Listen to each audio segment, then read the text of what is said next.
കാരൂരിൽ നടന്ന അപകടത്തിൽ തമിഴ് വെട്രിക്കഴകം നേതാവും നടനുമായ വിജയുടെ ഭാഗത്തു നിന്നുമുണ്ടായത് ഗുരുതര വീഴ്ചയാണ്. നഗരമധ്യത്തിൽ മുഴുവനും വിജയ്ക്കെതിരെയുള്ള പോസ്റ്ററുകൾ പതിച്ചിരിക്കുന്നു. എന്നാൽ ഇവ വ്യാപകമായി തന്നെ നശിപ്പിച്ച നിലയിൽ കണ്ടെത്തിയതായ ചിത്രങ്ങളടക്കം ഇപ്പോൾ സോഷ്യൽ മീഡിയയിൽ പ്രചരിക്കുകയാണ്. കാരൂർ ജില്ലയിൽ വിവിധ ഇടങ്ങളിൽ സ്ഥാപിച്ച പോസ്റ്ററുകളാണ് ഇത്തരത്തിൽ നശിപ്പിക്കപ്പെട്ടിരിക്കുന്നത്.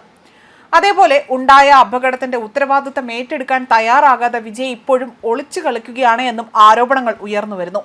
അന്ന് നടന്ന അപകടത്തിൽ വിജയുടെ സംയോജിതമായ ഇടപെടൽ ഉണ്ടായിരുന്നുവെങ്കിൽ ഒരു നടൻ എന്നതിലുപരിയായി തന്നെ ഒരു രാഷ്ട്രീയക്കാരനായി ജനങ്ങൾക്കിടയിലേക്ക് അദ്ദേഹം ഇറങ്ങി എത്തിയിരുന്നെങ്കിൽ, അല്ലെങ്കിൽ അവിടേക്ക് ആ കാര്യങ്ങൾ അന്വേഷിച്ചിരുന്നുവെങ്കിൽ ഇന്ന് ഈ ഒരു നിലയിലേക്ക് എത്തില്ലായിരുന്നു എന്നും വിലയിരുത്തലുണ്ട്. സിനിമയിൽ രാഷ്ട്രീയക്കാരനായി അഭിനയിച്ചുകൊണ്ട് ജനങ്ങൾക്കിടയിലേക്ക് ഇറങ്ങിച്ചെന്ന് അവരുമായി സംസാരിച്ച് അവരുടെ പ്രശ്നങ്ങളിൽ ഇടപെട്ട് അവരെ ആശ്വസിപ്പിക്കുന്ന, അല്ലെങ്കിൽ സ്വന്തം ജീവിതത്തിലും ഇത്തരത്തിലുള്ള കാര്യങ്ങൾ അനുകരിച്ചിരുന്നുവെങ്കിൽ ഇന്ന് വിജയ് എന്ന നടൻ അല്ലെങ്കിൽ രാഷ്ട്രീയ നേതാവിന് ഇത്തരത്തിൽ ഒരു ഭാവി മാറ്റം അല്ലെങ്കിൽ ഇങ്ങനെ ഒരു അവസ്ഥ ഉണ്ടാകുമായിരുന്നില്ല എന്നും വ്യക്തമാക്കുന്നു. മാത്രമല്ല, മറ്റേതൊരു രാഷ്ട്രീയക്കാരൻ്റെ ഭാവിയേക്കാൾ ഉയരങ്ങളിൽ അദ്ദേഹത്തിന് എത്താൻ കഴിയുമായിരുന്നുവെന്നും പറയപ്പെടുന്നു.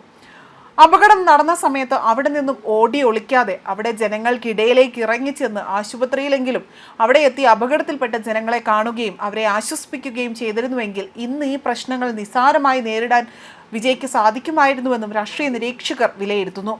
ഗുരുതരമായ വീഴ്ച തന്നെയാണ് വിജയുടെ ഭാഗത്തു നിന്നും ഉണ്ടായിരിക്കുന്നത്. ഇന്നും അദ്ദേഹം ഏതോ ഒളിസങ്കേതത്തിൽ ഇരുന്നു കൊണ്ട് ഹൈക്കോടതിയെ പോലും സമീപിക്കുകയും ചെയ്യുന്നു, അല്ലെങ്കിൽ പ്രതികരണം അറിയിക്കുന്ന നേതാവായി മാത്രം മാറുകയാണ്. തമിഴ്നാട്ടിലെ ജനം അദ്ദേഹത്തെ ഇനി അംഗീകരിക്കുമോ എന്നതും ഒരു വലിയ ചോദ്യചിഹ്നമായി തന്നെ നിഴലിക്കുകയാണ്. കാരൂർ ദുരന്തത്തിന് ഉത്തരവാദി വിജയാണ് എന്നും വിജയിയെ ഉടൻ തന്നെ അറസ്റ്റ് ചെയ്യണമെന്നും ആവശ്യപ്പെട്ടുകൊണ്ടാണ് ഈ പോസ്റ്ററുകൾ കാരൂർ ജില്ലയിലെ വിവിധ ഭാഗങ്ങളിൽ പ്രത്യക്ഷപ്പെട്ടിരിക്കുന്നത്. ഇവിടെയാണ് ടിവിക്ക് അനുയായികൾ വ്യാപകമായി ഇത് നശിപ്പിച്ചിരിക്കുന്നതായും കാണപ്പെട്ടത്. തമിഴ്നാട് വിദ്യാർത്ഥി യൂണിറ്റിന്റെ പേരിൽ സ്ഥാപിച്ച പോസ്റ്ററുകളാണ് നശിപ്പിച്ചിരിക്കുന്നത്. വിജയെ അനുകൂലിക്കുന്നവരാണ് പോസ്റ്ററുകൾ കീറി എന്നതാണ്, അല്ലെങ്കിൽ കീറി കളഞ്ഞിരിക്കുന്നത് എന്നതാണ് അനുമാനം പുറത്തു വരുന്നത്.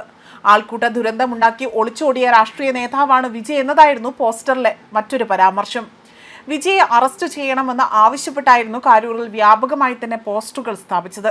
കാരൂർ ദുരന്തത്തിന് കാരണം ടിവിക്ക് അധ്യക്ഷനും നടനുമായ വിജയ് അദ്ദേഹത്തിനെതിരെ, അല്ലെങ്കിൽ അദ്ദേഹമാണ് ഈ പരിപാടിയുടെ മുഖ്യ ഗുരുതര വീഴ്ച അല്ലെങ്കിൽ വൈകി എത്തിയതിന് പിന്നിലെന്നാണ് എഫ്ഐആറിൽ വ്യക്തമാക്കിയിരിക്കുന്നത്.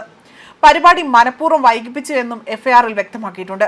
വിജയ് എത്താൻ വൈകിയത് ദുരന്തത്തിന് കാരണമാവുകയാണ്. കൂടുതൽ ആളുകൾ എത്താൻ മനഃപൂർവ്വം നേരം വൈകിപ്പിച്ചു എന്നതാണ് ഈ എഫ്ഐആറിൽ പറഞ്ഞിരിക്കുന്നത്.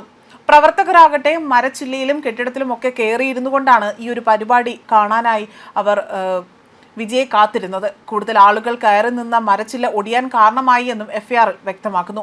അതേസമയം കാരൂർ സന്ദർശിക്കാൻ അനുമതി തേടി ഇപ്പോൾ വിജയ് ഹൈക്കോടതിയെ സമീപിച്ചതായ റിപ്പോർട്ടുകൾ അല്ലെങ്കിൽ വൃത്തങ്ങൾ ഇക്കാര്യങ്ങൾ സൂചിപ്പിക്കുന്നുണ്ട്. പോലീസും കളക്ടറും തടസ്സം നിൽക്കരുതെന്നും ഇതിൽ ആവശ്യമുന്നയിക്കുന്നു. CCTV ദൃശ്യങ്ങൾ സമർപ്പിക്കാൻ ഉത്തരവിടണമെന്നും ആവശ്യമുണ്ട്. ഇതിൽ സ്വതന്ത്ര അന്വേഷണം വേണമെന്ന് ആവശ്യപ്പെട്ടിട്ടുള്ള ഹർജി ഇന്ന് കേൾക്കില്ല എന്നും, അല്ലെങ്കിൽ ഇന്ന് പരിഗണിക്കില്ല എന്നും വ്യക്തമാക്കിയിട്ടുണ്ട്. പ്രത്യേക സിറ്റിംഗ് റദ്ദാക്കിയതായും ജഡ്ജിമാർ അറിയിക്കുകയും ചെയ്തു. അതിനിടെ കാരൂർ ദുരന്തം നടന്ന രാത്രിയിൽ നീലങ്കരയിലെ വീട്ടിലെത്തിയ വിജയ് ആകട്ടെ ആദ്യമായി പുറത്തിറങ്ങിയത് ഇപ്പോഴാണെന്നും ഇന്നലെ ജസ്റ്റിസ് ദണ്ഡപാണിയുടെ വീട്ടിൽ എത്തിയാണ് ഹർജി നൽകിയതെന്നും അറിയാൻ സാധിക്കുന്നു. മാത്രമല്ല, ഇന്ന് പ്രത്യേക സിറ്റിംഗ് നടത്തുമെന്നതായിരുന്നു അറിയിച്ചിരുന്നത്. എന്നാൽ ഇന്ന് ഈ തീരുമാനം മാറ്റിവെക്കുകയാണ് ഉണ്ടായത്. അവധിക്കാല ബെഞ്ച് ഇനി വെള്ളിയാഴ്ച ഹർജി പരിഗണിച്ചേക്കുമെന്നാണ് റിപ്പോർട്ടുകൾ സൂചിപ്പിക്കുന്നത്. കരൂരിൽ പരിക്കേറ്റയാൾ വിജയുടെ റാലി തടയണമെന്ന് ആവശ്യപ്പെട്ടുകൊണ്ട് നൽകിയ ഹർജിയും ഇന്ന് പരിഗണിച്ചേക്കില്ല. കരൂർ ദുരന്തം നടന്ന അന്ന് രാത്രി തന്നെ നീലങ്കരയിലെ വീട്ടിൽ കയറി, അല്ലെങ്കിൽ അവിടേക്ക് ഓടി ഒളിക്കുകയാണ് വിജയ് ചെയ്തത്. ഇതെല്ലാം പ്രശ്നങ്ങൾ കൂടുതൽ ഗുരുതരമാക്കാൻ, അല്ലെങ്കിൽ പ്രശ്നങ്ങൾ കൂടുതൽ വഷളാക്കാൻ കാരണമാവുകയാണ് ഉണ്ടായതും. ന്യൂസ് ഡെസ്ക് കർമ്മ ന്യൂസ്.